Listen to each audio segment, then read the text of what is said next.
नमस्कार दोस्तों, जय हिंद। मैं निपुण आलम मैन आपका स्वागत करता हूं। और दोस्तों, जो हमारी पॉलिटी की प्री के लिए लेक्चर की जो सीरीज चल रही है, उसमें आज हम जो है छठा लेक्चर हमारा है। और छठे लेक्चर में दोस्तों आज हम बात करेंगे लेजिस्लेचर के बारे में, यानी कि आपका सेंट्रल लेजिस्लेचर के बारे में। दोस्तों, अगर आपको अन्य अकेडमी से कोई भी कोर्स परचेज करना है तो बेटा आप ये कोड यूज़ करें, निपुण A10, इसका लाभ उठाएं। और अन्य अकेडमी बेटा अभी 7 डेज़ का फ्री ट्रायल चल रहा है। आप चाहें तो हमारा जो ऐप है उस पर आप जाएं और जाकर वहाँ से आप पूरा क्या देख सकते हैं कि जो हमारे लेक्चर्स हैं सबको आप देख सकते हैं। सभी के लेक्चर, मेरे भी लेक्चर हैं, हम उनको भी देख सकते हैं। फिर अब बात करेंगे आज हम दोस्तों केंद्र सरकार की, सेंट्रल गवर्नमेंट की, और सेंट्रल गवर्नमेंट में किसकी, लेजिस्लेचर की। और हमारा सेंटर का लेजिस्लेचर है बेटा आपका पार्लियामेंट, यानी कि संसद। देखिए दोस्त, संसद में अगर हम बात करें तो संसद में एक तो संसदीय सर्वोच्चता और एक संसदीय संप्रभुता, ये दो सिद्धांत आते हैं। हालांकि संसदीय सर्वोच्चता और संसदीय संप्रभुता, इसका जो बात है बेटा मैं किसी और अन्य लेक्चर में बात करूंगा, क्योंकि यहाँ मेंस का लेक्चर नहीं है।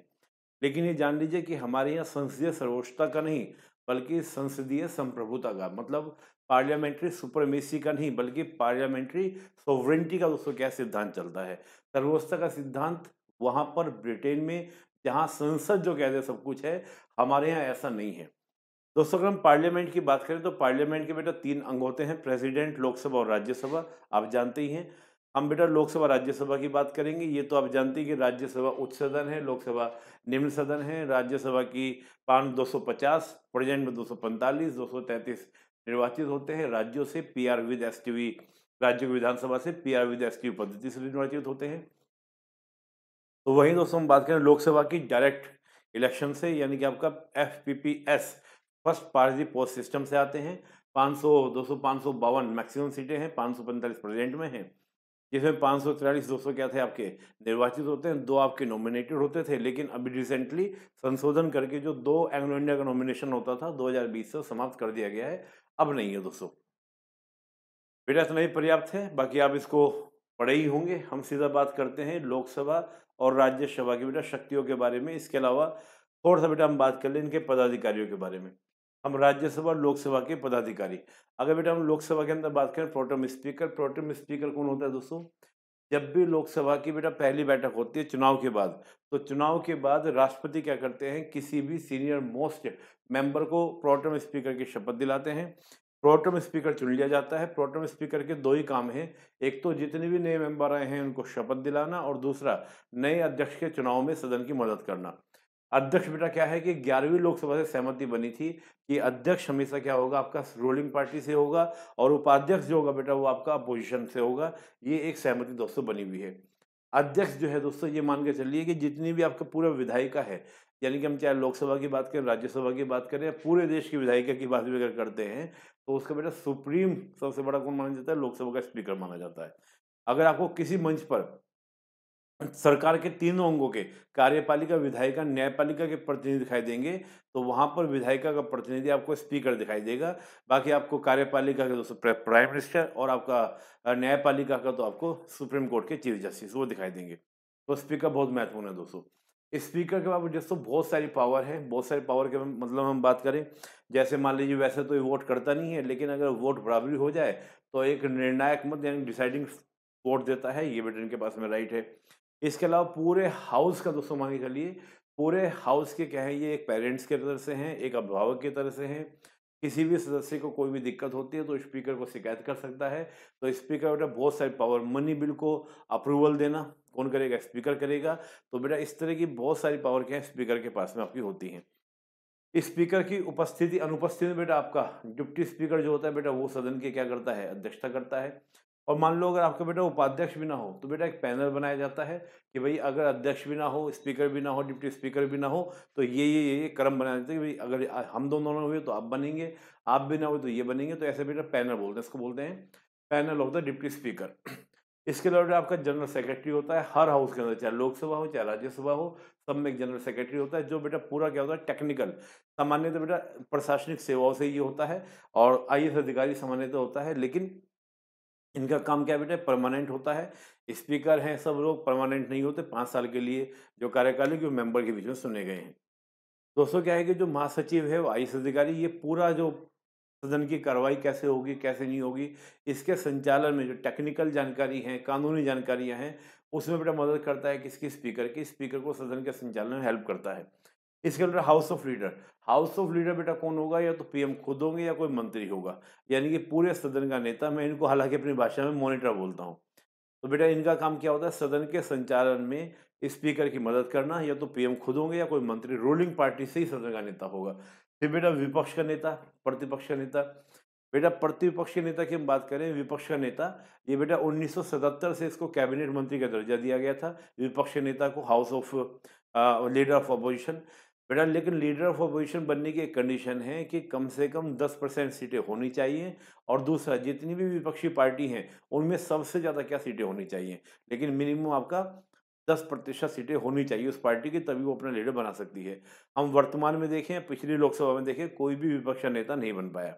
लेकिन दोस्तों क्या है कि विपक्ष के नेता की भूमिका बहुत जगह होती है, जैसे भाई लोकतंत्र है, लोकतंत्र में विपक्ष होना ही चाहिए, एक पक्ष है दो विपक्ष है, तो मान लिया गया, लेकिन स्टेटस नहीं मिला है दोस्तों। हम देखें जो स्टेटस मिलता है ना, कैबिनेट मंत्री का दर्जा मिलता है, वो सारी सुविधाएं, वो सब चीज़ें जो मिलती हैं वो नहीं मिली हैं। बाकी वो हैं, जैसे हम जानते हैं कि भाई आपका कांग्रेस के जो नेता हैं बेटा, वो आपके अधीर रंजन चौधरी, वो आपके बने हुए हैं। फिर इससे बेटा आपका राज्यसभा के अंदर भी हैं, तो कांग्रेस के बनाए हुए हैं, क्योंकि बहुत सारे आयोग भी हैं जहाँ पर विपक्ष के नेता की जरूरत पड़ती है नियुक्ति करने में, अपॉइंटमेंट करने में, बहुत सारे आयोग में, तो इसलिए बेटा बनाया गया है। बेटा यहीं पर आप आ जाइए राज्यसभा में। राज्यसभा बेटा सभापति होते हैं। सभापति को लेकर बिल्कुल क्लियर है कि जो बेटा आपके वाइस प्रेसिडेंट होंगे, वाइस प्रेसिडेंट ऑटोमेटिकली क्या होंगे बेटा, आपका सभापति होंगे, x officio of the chairman of the Rajya Sabha, automatically बेटा होंगे।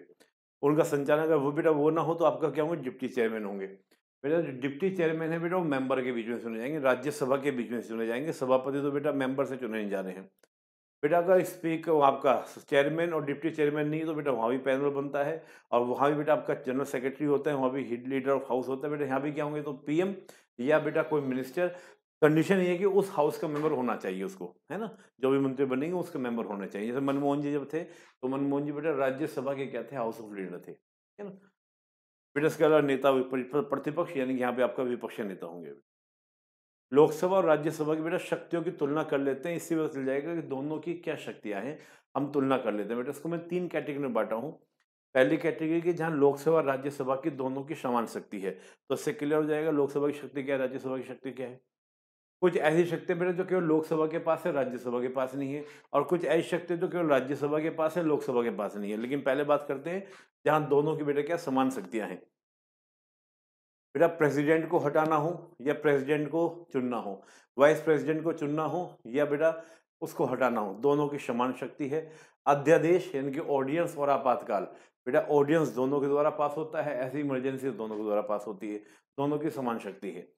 सुप्रीम कोर्ट, हाई कोर्ट के जज, सीईसी यानी कि चीफ इलेक्शन कमिश्नर, और कैग, बेटा इनको हटाने का जो प्रस्ताव है वो बेटा प्रेसिडेंट को दिया जाता है, तो दोनों हाउस के द्वारा बेटा दिया जाता है, दोनों हाउस इसको सहमति देते हैं, तब प्रेसिडेंट के आदेश से ये सब पद हटते हैं बेटा। पीएम और मंत्रिपरिषद, बेटा पीएम भी किसी भी हाउस से हो सकते हैं, मंत्री भी किसी भी हाउस से हो सकते हैं। ये बोला गया है कि भाई जो भी मंत्री बने या जो पीएम बने उसको बेटा कोई भी बन सकता है। एक कंडीशन है कि 6 महीने के अंदर किसी भी एक हाउस की मेंबरशिप लेनी पड़ेगी, तो यानी कि दोनों हाउस से समान शक्ति है बनने के मामले में। बेटा इसके अलावा आपका यूपीएससी, सीएजी है ना, सीएजी यानी कि आपका कैग, इसके अलावा वित्त आयोग बेटा आपका सीवीसी, एससी आयोग, एसटी आयोग, ओबीसी आयोग, बेटा ये अपनी एनुअल रिपोर्ट प्रेसिडेंट को देते हैं, और प्रेसिडेंट वो एनुअल रिपोर्ट लोकसभा और राज्यसभा दोनों को क्या करता है, सामने रखवाता है, दोनों सामने रखता है, तो समान शक्ति। बेटा साधारण विधेयक, संविधान संशोधन विधेयक और वित्तीय विधेयक 117(3), अभी हम चर्चा करेंगे। इन तीनों बिल में बेटा क्या है कि लोकसभा राज्यसभा की दोनों की समान शक्ति है, साधारण विधेयक में भी और आपका संविधान संशोधन विधेयक में और वित्तीय विधेयक में बेटा। कुछ ऐसी शक्तियां जो बेटा केवल लोकसभा के पास है, राज्यसभा के पास नहीं है, जो केवल लोकसभा के पास है, राज्यसभा के पास नहीं है, जैसे मनी बिल और बेटा फाइनेंशियल बिल्स 117(1). मनी बिल बेटा क्या है, केवल लोकसभा में आएगा, लोकसभा ही इसको पास करती है, राज्यसभा सिर्फ 14 दिन रोक सकती है, इससे ज्यादा नहीं। 117(1) वाला जो बेटा आपका कैटेगरी 1 का जो फाइनेंशियल बिल है, अभी हम चर्चा करेंगे दोस्तों। तो 117(1) का जो बेटा आपका क्या है, वो केवल और केवल बेटा कहाँ पर आएगा आपका, पहले वो आएगा बेटा लोकसभा के अंदर, उसके बाद बेटा वो राज्यसभा में जाता है, लेकिन पेश कहाँ पर होगा, प्रेजेंट कहाँ पर होगा, पहले लोकसभा के अंदर। आपातकाल की समाप्ति मैंने बताया था आर्टिकल 352 जब मैं प्रेसिडेंट आपको बता रहा था, तो 352 को समाप्त करने का बेटा जो प्रपोज़ल है, प्रस्ताव है, वो बेटा कहाँ पर प्रक्रिया स्टार्ट हो सकती है? लोकसभा में, राज्यसभा से कोई लेना-देना नहीं है। मंत्रिपरिषद की बेटा सामूहिक ज़िम्मेदारी, यानी कि मंत्रिपरिषद के ऊपर बेटा आपका अविश्वास प्रस्ताव, नो कॉन्फिडेंस मोशन, बेटा वो नो कॉन्फिडेंस मोशन आपका लोकसभा के अंदर ही आता है, राज्यसभा के अंदर नहीं आता। तो यानी कि कलेक्टिव रिस्पॉन्सिबिलिटी बेटा किसके ऊपर होती है आपकी? लोकसभा के प्रति होती है बेटा। ऐसी बेटा कुछ पावर ऐसी हैं, जो राज्यसभा के पास है, लोकसभा के पास में नहीं है। क्या-क्या बेटा? एक तो आर्टिकल 249 और आर्टिकल 312। आर्टिकल 249 बेटा क्या है कि राज्य सूची का कोई भी विषय जिस पर कानून बनाने की शक्ति राज्यसभा किसको दे सकती है? पार्लियामेंट को दे सकती है। राज्यसभा बेटा स्पेशल मेजॉरिटी प्रस्ताव पारित करती है। 1 साल के लिए उस विषय पर कानून बनाने की शक्ति संसद को दे दी जाती है, पार्लियामेंट को। फिर पार्लियामेंट यानी कि लोकसभा, राज्यसभा दोनों कानून को पास करते हैं। बेटा अभी 3 आपकी अखिल भारतीय सेवाएँ हैं, आईएएस, आईपीएस और आईएफएस। इन तीनों के अलावा कोई और नई ऑल इंडिया सर्विस शुरू करनी है तो बेटा इसके लिए भी राज्यसभा क्या करती है? अधिकार देती है, राज्यसभा के पास ही ये राइट है। इसके बाद हम बात करें जितने बेटा हमारे जो पार्लियामेंट के मेंबर हैं, पार्लियामेंट के मेंबर के पास बेटा क्या है? कुछ स्पेशल प्रिविलेज हैं, स्पेशल क्या है उनके पास में अधिकार है, राइट है। बेटा एक तो है आपके व्यक्तिगत और एक है बेटा आपके सामूहिक, यानी कि एक तो आपका क्या पर्सनल, एक बेटा आपका कलेक्टिव प्रिविलेज। अगर हम पर्सनल बेटा बात करें तो मैंने आपको बताया था कि 2 तरह के मैटर होते हैं, एक होते हैं क्रिमिनल मैटर, एक होते हैं सिविल मैटर। क्रिमिनल मैटर में तो बेटा क्या है कि कोई छूट नहीं है, कोई राइट नहीं है, पूरा समान रूप से अधिकार है, समान रूप से बेटा दिया गया है। तो हम देखिए बेटा आपका क्या अधिकार मिले हैं, तो हमें बात करें बेटा क्या-क्या आपको, तो मैंने कहा था क्रिमिनल मैटर में बेटा क्या है? समान अधिकार है। मतलब क्रिमिनल मैटर में कोई छूट नहीं बेटा, लेकिन जो सिविल मैटर हैं, उनमें बेटा छूट दी गई है। क्या छूट दी गई है? क्या बात कंडीशंस हैं?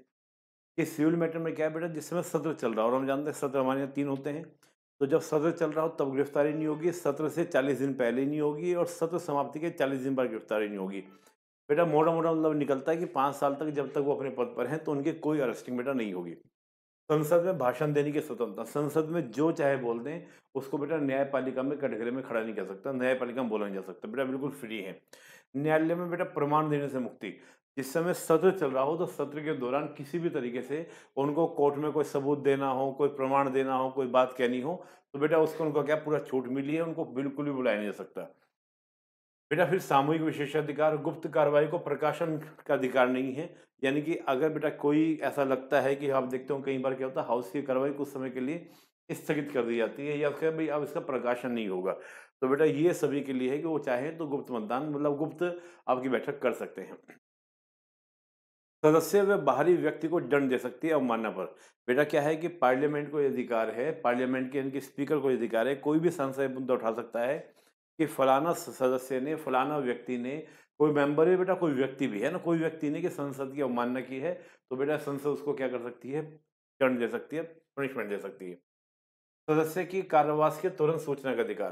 बेटा किसी भी मेंबर को, किसी भी पार्लियामेंट के मेंबर को अगर गिरफ्तार किया जाता है, उसको अरेस्टिंग होती है, तो उसकी जानकारी बेटा संसद को दी जाती है, यानी कि आपका स्पीकर को दी जाती है, संसद को दी जाती है, इनके स्पीकर को दी जाती है।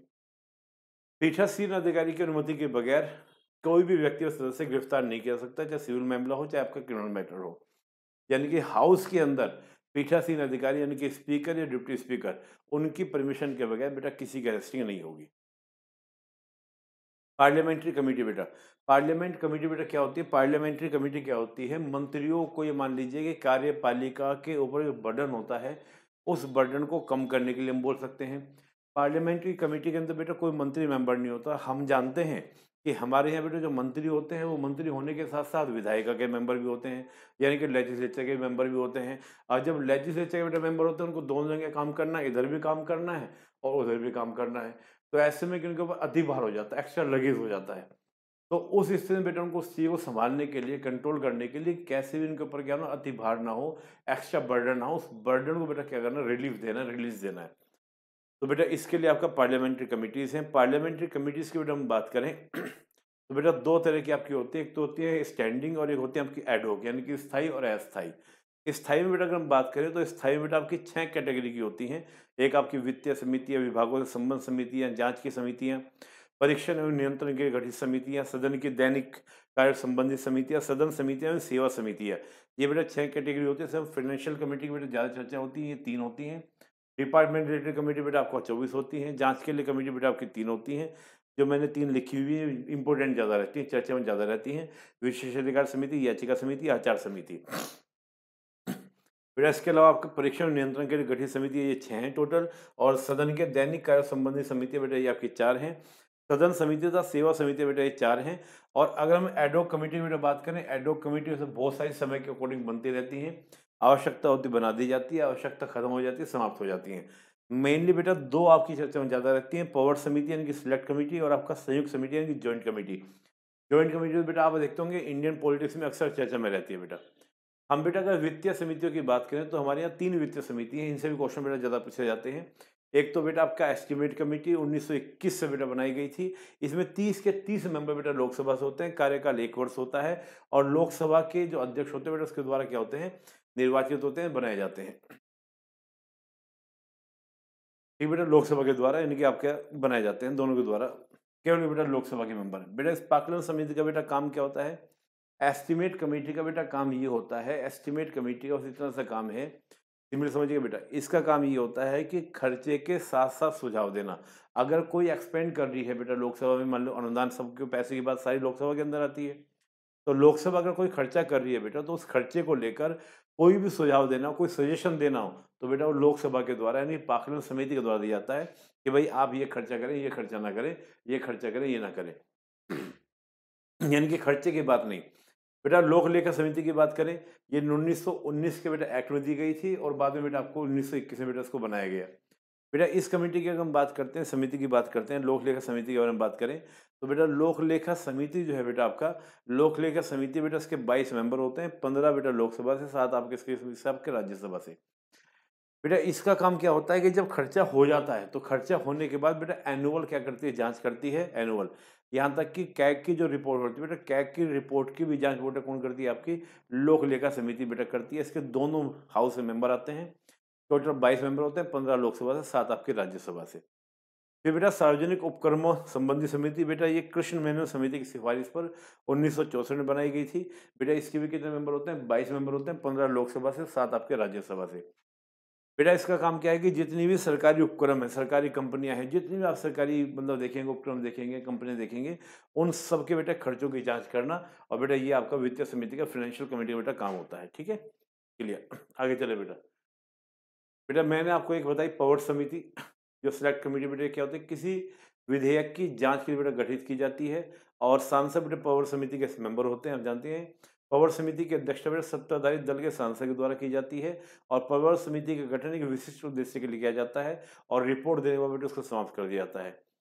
संयुक्त संसदीय समिति जेपीसी बेटा ये अक्सर चर्चा में रहती है, मैंने आपको बताया था भी आपको।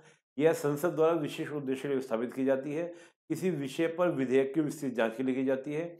इसमें बेटा दोनों सदनों के सत्ता पक्ष और विपक्ष के सदस्य होते हैं।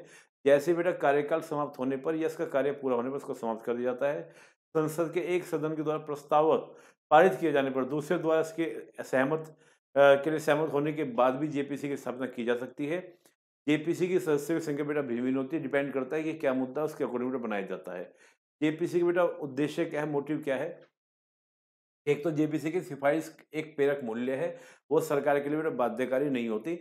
जेपीसी ने बेटा कोई भी रिपोर्ट दी तो वो ऐसा नहीं होता कि सरकार उस बात को माने, लेकिन क्या होता है कि एक बेटा होता ये है कि जब जेपीसी अपनी रिपोर्ट देती है, तो बेटा सरकार को उस पर अपनी बात रखनी जरूर पड़ती है कि भाई ये मैटर जो आया है, इसका उत्तर ये है, इसका उत्तर ये है। तो इससे क्या होता है, मोटी बात क्या है बेटा, मेनली जेपीसी इसलिए बनाई जाती है कि अगर विपक्ष को लगता है कि भाई कुछ मैटर है, कोई मामला है, तो एक तरह से जांच करने वाली समिति है, और बेटा सरकार के ऊपर वैसे तो कोई एक्शन नहीं लेती है, लेकिन क्या होता है सरकार को अपना पक्ष रखना जरूर पड़ता है, जेपीसी समिति के मुद्दों को लेकर जवाब देना पड़ता है। बेटा विभागों संबंधी 24 समितियां होती हैं। 24 समितियां बेटा इनका काम क्या होता है कि अलग अलग डिपार्टमेंट रिलेटेड बेटा क्या करती है, खर्चों की जांच आदि करना होता है, ये बेटा मेनली काम होता है। बेटा एक जांच के लिए समिति आपका याचिका विशेषाधिकार समिति, आचार समिति, ये बेटा जैसे याचिका समिति 15 इसके मेंबर होते हैं। बेटा पुनर्गठन किए जाने तक बनी रहती है, और बेटा इसके मेंबर विशेषाधिकार समिति बेटा इसके 15 मेंबर होते हैं, ये भी बेटा जांच काम करने तक गठित रहती है। विशेषाधिकार समिति बेटा जैसे मैंने कहा कि किसी मेंबर का है ना, किसी मेंबर का लगता है विशेषाधिकार अनंग हुआ है, तब बेटा वो सिफारिश करता है कि प्लीज़ हमारे लिए समिति बनाई गई, ताकि हम लोग इसको क्या कर सकें, मैटर को देख सकें, कि उसका औचित्य सिद्ध कर सकें कि भाई हमारे अधिकार को उल्लंघन क्यों हुआ है। परीक्षण नियंत्रण के बेटा समिति है, ये सब समितियां हैं, बस ऐसे पढ़ लीजिएगा। दैनिक कार्य संबंधी समिति है बेटा आपका, सदन की समितियां बेटा, अन्य कुछ स्थायी समितियां वो मैं बता ही चुका हूँ। तर्क समिति बेटा प्रेजेंट में 9 आपकी समितियां हैं। ये फिर बेटा मेंस का मैटर हो जाता है। बस आप तो 3-4 समिति बेटा ध्यान रखिएगा। बेटा इसके अलावा एक होता है पार्लियामेंट्री फोरम, संसदीय फोरम। बेटा प्रेजेंट हम देखें तो हमारे संसदीय फोरम बेटा आपके 8 हैं। इनका बेटा काम क्या है, हर फोरम का काम अलग है, नाम भी जान जाएंगे। तो 2005 में बेटा पहली बार बना था फोरम और 2013 तक बेटा बने हुए हैं। 8 आपके फोरम है। जल संरक्षण एवं प्रबंधन संसदीय फोरम, बेटा इसका काम क्या होगा, जल संसाधन के लिए जल संरक्षण के लिए सुझाव देना, उसके लिए कार्य करना। युवाओं पर संसदीय फोरम, बेटा युवाओं के लिए सलाह देना कि युवाओं को कैसे रोजगार मिले, तमाम तरह की बातें मिले, उसके लिए बेटा सुझाव देती है। बच्चों के मैटर के लिए बेटा ये बनाई गई है। जनसंख्या और जन स्वास्थ्य के लिए बेटा जी जनसंख्या से रिलेटेड मैटर बात करेगा। ये भूमंडलीय उष्णता बेटा जो आपका ग्लोबल वार्मिंग वगैरह हो रही है, जलवायु परिवर्तन हो रहा है बेटा, उसके लिए काम करता है। ये आपदा प्रबंधन के लिए, शिल्पकारों के लिए और बेटा 6 शताब्दी विकास लक्ष्य उसके लिए बेटा बनाई गई। ये 8 आपके फोरम है, इनके अलग अलग बेटा क्या है काम है। बेटा हर फोरम की संरचना की बात करें, पदेन क्या होता है बेटा, जो अध्यक्ष होता है पदेन स्पीकर होता है। लेकिन बेटा क्या है, जो आपका जनसंख्या जन स्वास्थ्य वाला जो है बेटा आपका, यानी कि जनसंख्या जन स्वास्थ्य वाला फोरम है, उसका बेटा राज्यसभा का सभापति होता है। लेकिन उसका बेटा जो सह अध्यक्ष होगा वो स्पीकर होगा। बाकी 7 का तो अध्यक्ष होगा स्पीकर, एक का बेटा क्या होगा, राज्यसभा का सभापति होगा, लेकिन उसका जो सह अध्यक्ष होगा बेटा स्पीकर होगा। उपाध्यक्ष बेटा कौन होता है, ये तो राज्यसभा का उपसभापति या लोकसभा का उपाध्यक्ष या कोई मंत्री या कोई स्थायी समिति, विभागों से जुड़ी जो समितियां हैं उनमें से बेटा किसी का एक मेंबर। जितनी बेटा आपके विभागों से जुड़ी समितियां हैं बेटा, उसमें सबके 33 मेंबर होते हैं। 31 मेंबर होते हैं, 21 लोकसभा से, 10 राज्यसभा से। और बेटा पूरी विभागों समिति 24 के 24 का कार्यकाल 1 वर्ष होता है, पूरा 1 वर्ष होता है। सदस्य क्या होता है बेटा, हर फोरम में 31 मेंबर होंगे, 21 प्लस 10 बेटा 21 लोकसभा से, 10 राज्यसभा से अध्यक्ष और सभापति द्वारा बेटा नामित किए जाएंगे। एक मेंबर जो होता है बेटा संयोजक होता है, जो बैठक का संचालन करता है, परामर्श करता है। बैठक बेटा सत्र में किसी भी दिन हो सकती है। इसके अलावा बेटा एक और शब्द है आपका पार्लियामेंट्री ग्रुप। पार्लियामेंट्री ग्रुप बेटा आपके 2 हैं। एक तो ये क्या है, पहले तो बात ऑटोनॉमी बॉडी है, इसकी स्थापना बेटा 49 में की गई थी। मकसद ये था कि विदेशी सांसदों से भी संवाद हो, मंत्रणा हो, विचार करने के लिए। उद्देश्य क्या है कि अन्य देशों के जो सदस्य हैं, सांसद हैं, गणमान्य हैं, उनके साथ बेटा क्या करना, संपर्क साधना। बेटा इसकी संरचना क्या होती है, अध्यक्ष, हर बेटा अध्यक्ष जो है आपका वो कौन होगा बेटा, स्पीकर होगा। उपाध्यक्ष होना बेटा डिप्टी स्पीकर, राज्यसभा का उपसभापति पदेन होता है बेटा। महासचिव बेटा लोकसभा वाला ही होगा। सदस्य कोई भी हो सकता है, प्रेजेंट वाला भी हो सकता है, कोई भूतपूर्व वाला भी, यानी कि जो पहले था मेंबर वो भी हो सकता है, यानी कि प्रेजेंट वाला भी और पहले इससे पहले वाला भी बेटा आपका हो सकता है। बेटा 2 फोरम है, एक जान लीजिए अंतर संसदीय संघ और दूसरा बेटा आपका राष्ट्रमंडलीय संसदीय संघ। अंतर संसदीय सदस्य संघ की बात करें तो बेटा 153 कंट्री देश बेटा इसके मेंबर हैं, 153 मेंबर बेटा इसके हैं। ये एक इंटरनेशनल संगठन है बेटा। इसका लक्ष्य क्या है, शांति और सहयोग करना। बेटा होता क्या है कि जैसे मान लो ब्रिटेन की पार्लियामेंट है, ब्रिटेन की पार्लियामेंट का ग्रुप भारत की पार्लियामेंट को देखने आएगा, कार्रवाई देखने आएगा कि भाई भारत में कार्रवाई कैसे होती है, सुनवाई कैसे होती है, बातें कैसे करते हैं, चर्चा कैसे करते हैं। ऐसे हमारा बेटा काम पर जाता है विदेशों में, अलग अलग देशों में जाता है। तो बेटा ये आपस में सीखने के लिए, सिखाने के लिए। मैंने इसमें कहा कि प्रेसिडेंट के मेंबर भी हो सकते हैं, भूतपूर्व वाले भी हो सकते हैं। बेटा प्रेसिडेंट के मेंबर अगर विजिट करने जाते हैं तो बेटा इनका पूरा खर्चा संसद वहन करती है। लेकिन जो पहले वाला जाएगा, भूतपूर्व जो अब नहीं है मेंबर, बेटा वो अपना खर्चा खुद करता है, लेकिन जा सकता है, ये अधिकार उसको भी मिलता है बेटा। राष्ट्रमंडल बेटा, जो राष्ट्रमंडल के जितने भी आपके क्या कॉमनवेल्थ के जो बेटा देश हैं, उनके लिए बेटा ये संगठन बनाया गया था, राष्ट्रमंडल संसदीय संघ। बेटा इसमें 17,000 राष्ट्रीय सांसदों का समूह। बेटा 17,000 में बेटा आपका क्या है, 175 बेटा क्या है, इसके अंदर हाउसेज हैं जो आपके राष्ट्रीय स्तरीय, राज्य स्तरीय, प्रांतीय स्तरीय, क्षेत्र स्तरीय। इसमें बेटा भारत की बात करें तो भारत के बेटा 2 हाउस तो हो गए आपके सेंटर के, लोकसभा राज्यसभा। और सभी राज्यों की बात करें तो 28 राज्य की बेटा आपकी विधानसभाएं हो गई और 6 राज्यों की बेटा विधान परिषद हो गई और 2 बेटा यूटी की। तो 30 तो बेटा विधानसभा, 6 वो 36 और 36 और 2 38, इन 175 बेटा 38 तो हमारी हैं। तो कॉमनवेल्थ के बेटा मेंबर ऑफ 117,000 बेटा सदस्य क्या हो गए, 545, 245, ऐसे राज्यसभा का बेटा 17,000, काफी बड़ा संख्या। तो हमारी 3-4 हजार तो हमारी बैठ जाएगी बेटा। बेटा अब बात करें किसकी, बिल की। बेटा हमारे यहाँ 4 तरह के बेटा बिल होते हैं, साधारण विधेयक, धन विधेयक, वित्तीय विधेयक और संविधान संशोधन विधेयक। संविधान संशोधन विधेयक बेटा मैं आपको बता चुका हूँ जब मैंने संविधान की विशेषता आपको बताई थी। साधारण विधेयक की बेटा बात करें, ऑर्डिनरी बिल, बेटा ऑर्डिनरी बिल के लिए बेटा प्रावधान जो है बेटा आर्टिकल 107 में और आर्टिकल 108 में 2 में दिया गया है। साधारण विधेयक बेटा किसी भी हाउस में आ सकता है, किसी भी हाउस में शुरुआत हो सकती है। बेटा ये हाउस में आने के बाद जब इसको पारित किया जाता है, पास किया जाता है, तो बेटा सिंपल मेजॉरिटी से पास होता है। और अगर किसी तरह से दोनों हाउस में सहमति नहीं होती है, तो सहमति ना होने की स्थिति में बेटा क्या होता है कि संयुक्त बैठक तक का प्रोविजन है। अभी तक 3 बार बेटा संयुक्त बैठक हो चुकी है, ये मैं आपको चर्चा कर चुका हूँ प्रेसिडेंट के समय मैंने आपको बताया था। बेटा बात करते हैं धन विधेयक की और वित्त विधेयक की। बेटा इसको मैं अपने हैंड रिटन से मैंने बनाया हुआ नोट से, उससे बेटा मैं आपको समझाने का प्रयास करता हूँ ताकि आपको जल्दी इजीली समझ में आ जाए। बेटा मनी बिल की अगर बात करें, धन विधेयक की अगर बात करें, धन विधेयक और वित्तीय विधेयक, बेटा ध्यान रखिएगा। एक तो क्या है कि धन विधेयक और वित्तीय विधेयक, वित्तीय विधेयक यानी कि फाइनेंशियल बिल, और बेटा एक होता है आपका फाइनेंस बिल। फाइनेंस बिल और फाइनेंशियल बिल बेटा दोनों अलग होते हैं। अभी हम बेटा चर्चा करेंगे फाइनेंशियल बिल का। बेटा सीधा सा मतलब होता है जो धन रिलेटेड मैटर हो, लेकिन जो फाइनेंस बिल होता है बेटा, जो आपका वित्त विधेयक यानी कि हम देखें तो बेटा बजट पास करने की जो प्रक्रिया है, तो बजट पास करने की प्रक्रिया में जो सबसे अंतिम बेटा स्टेप होता है, हम 6 स्टेप देखते हैं, 6 स्टेप में बेटा क्या होता है आपका बजट पास होता है। तो जो सबसे लास्ट वाला स्टेप होता है वो वित्त विधेयक होता है। वित्त विधेयक यानी कि फाइनेंस बिल। बेटा फाइनेंस बिल का सिंपल सा अर्थ है करों का संग्रह। लेकिन धन विधेयक हो या फाइनेंशियल बिल हो, बेटा वो मनी रिलेटेड मैटर होता है। तो ध्यान रखिएगा, कई बार ये भी बहुत कन्फ्यूजन रहता है कि फाइनेंस बिल और फाइनेंशियल बिल दोनों में अंतर होता है।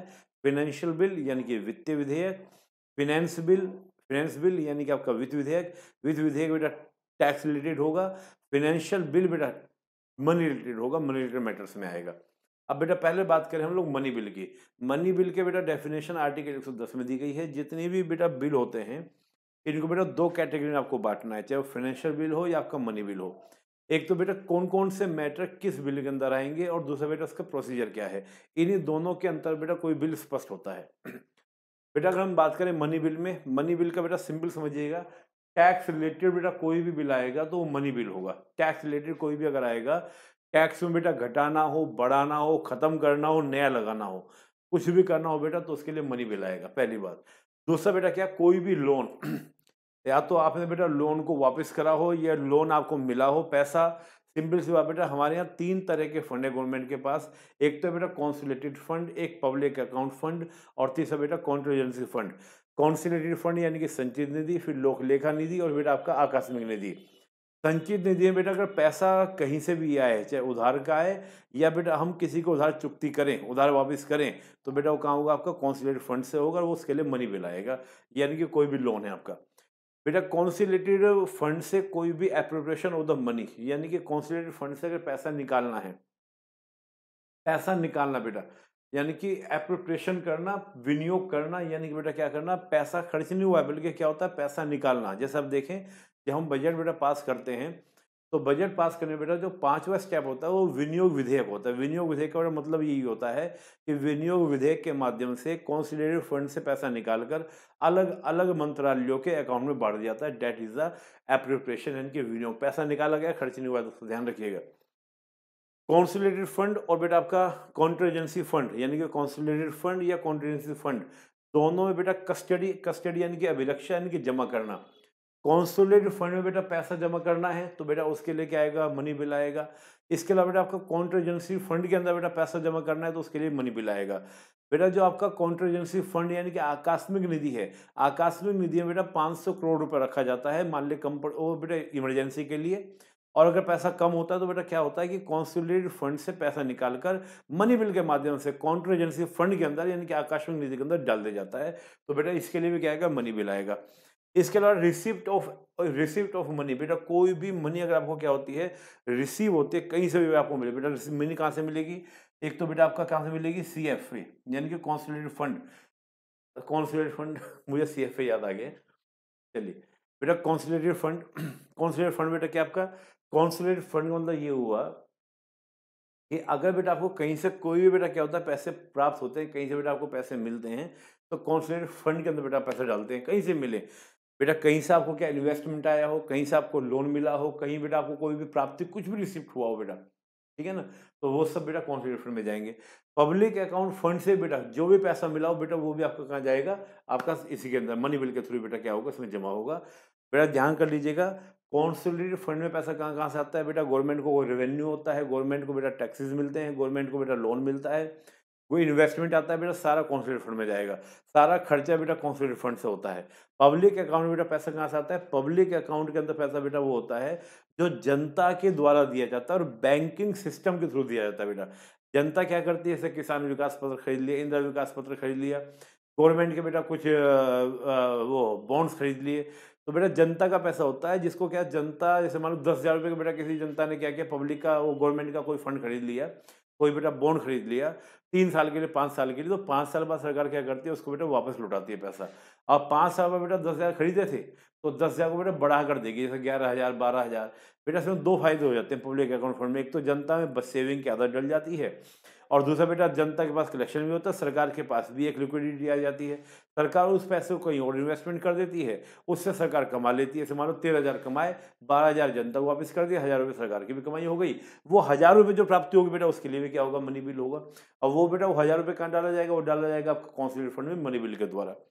बेटा कोई भी अगर आपका क्या हो जाए, चार्ज एक्सपेंसेस और कॉन्सोलिडेटेड फंड, यानी कि कोई भी भारित व्यय जो किसके ऊपर है बेटा? आपका कॉन्सोलिडेटेड फंड के ऊपर है, तो ये बेटा सारे मैटर किस में आएंगे? आपके मनी बिल में आएंगे। लेकिन बड़ी बात यह है दोस्तों कि मनी बिल को लेकर का कन्फ्यूजन होता है, क्योंकि होता रहता है अक्सर।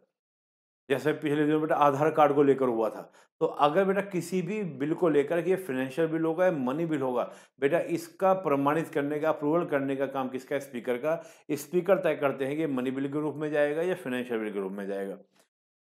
जैसे दोस्तों मनी बिल के रूप में जाता है, तो मैं इसको सिंपली बोल देता हूँ कि कोई ऐसे खर्चे जो बहुत ही एकदम डेफिनेटली करने हैं लोकसभा को, राज्यसभा की शक्ति को शून्य करना है, तो बेटा मनी बिल के रूप में पेश कर देती है लोकसभा।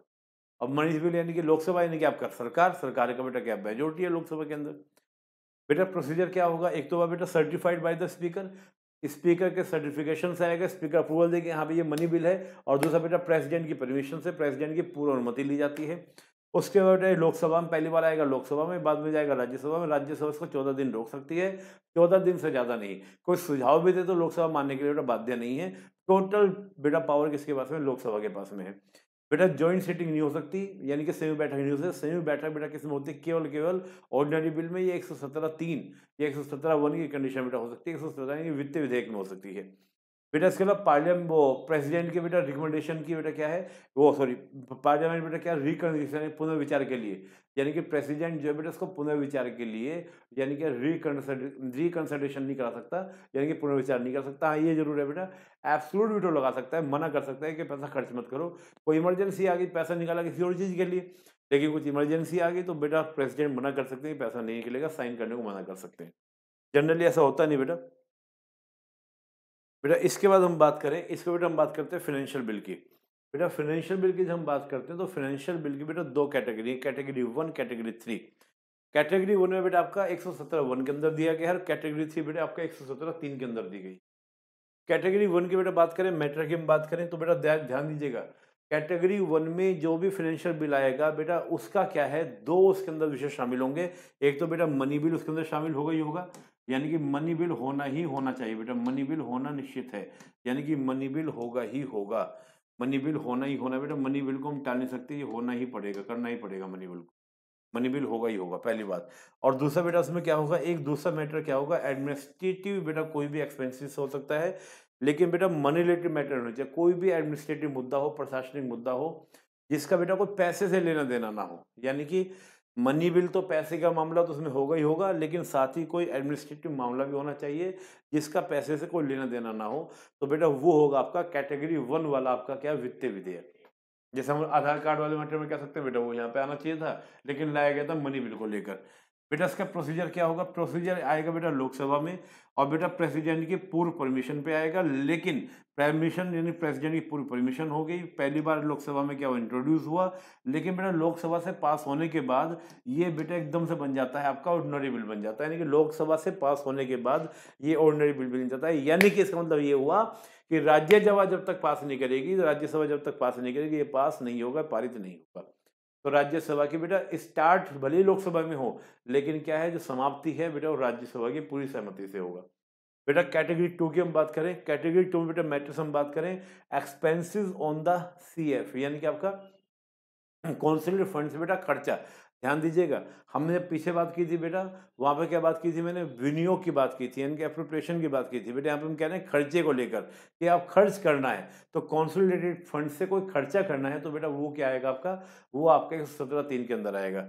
दूसरा बेटा मनी बिल बिल्कुल नहीं हो सकता। क्यों नहीं हो सकता बेटा? क्योंकि एप्रोप्रिएशन विनियोग मतलब यानी मतलब क्या, मनी बिल इसलिए नहीं है क्योंकि मनी बिल में क्या होता है बेटा? विनियोग होता है, यानी कि पैसा निकाला जाता है, खर्च नहीं किया जाता। यहाँ पे हम किसकी बात कर रहे हैं बेटा? खर्च की बात कर रहे हैं। यहाँ पे हम एक्सपेंसेस की बात कर रहे हैं।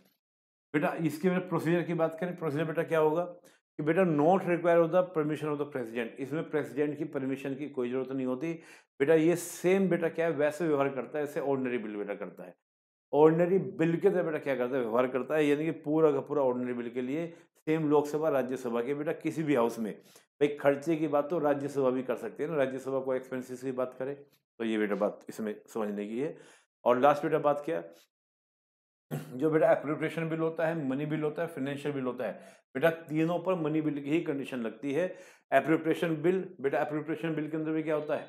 खर्चे को निकालना होता है, पैसे को निकालना होता है। तो मनी बिल में बेटा मनी बिल क्या होता है? पैसे को निकालना है। तो बेटा एप्रोप्रिएशन बिल भी आपका क्या होगा? मनी बिल ही होगा, यानी कि जो आपका बजट के समय जो बेटा पांचवा स्टेप होता है वो आपका मनी बिल ही होता है।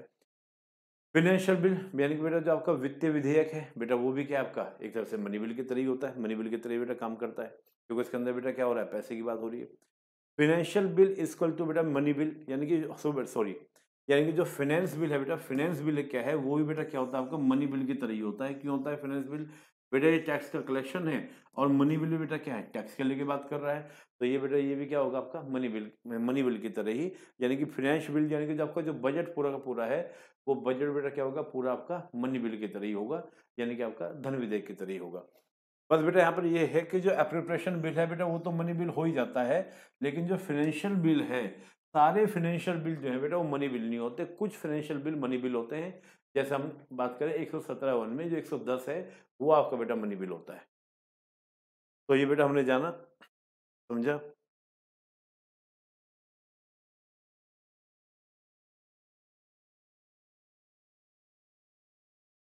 मनी बिल और आपका फाइनेंशियल बिल के बारे में बेटा।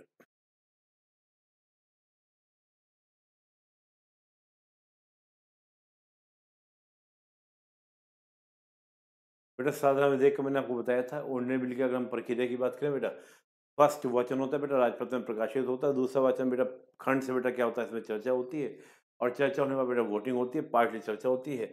इसमें बेटा आपका साधारण बहस भी होता है, जनरल डिस्कशन भी होता है, कमेटी स्टेज भी आती है। उसके बेटा विचार विमर्श की अवस्था होती है। 3 स्टेप बेटा आपका सेकंड वाचन में होता है, सेकंड रीडिंग में होता है। फिर बेटा आपका थर्ड वाचन अंतिम रूप दिया, अंतिम में फाइनल कर कर दूसरे हाउस में भेज दिया जाता है कोई ऑर्डिनरी बिल को। वहाँ बेटा तीनों प्रक्रिया होती हैं, और फिर बाद में बेटा प्रेसिडेंट के पास भेज दिया जाता है, प्रेसिडेंट साइन कर देते हैं।